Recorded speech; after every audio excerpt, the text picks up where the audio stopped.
आमचे जयवंत भाऊ आम्हाला भेटले, मला याचा खूप आनंद वाटला. जयवंत भाऊ रामकृष्ण हरी. हे ताई तुला माझं रामकृष्ण हरी बोल. तू पण बोलला ना बस.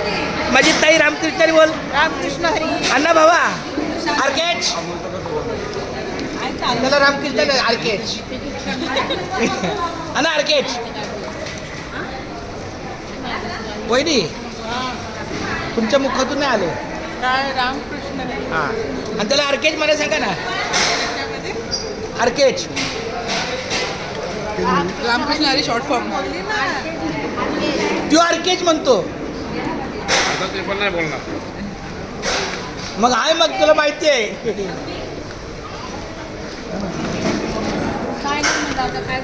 माझा भाऊ मला भेटला, मला फार बरं वाटलं. तुझे व्हिडिओ खराब करेल.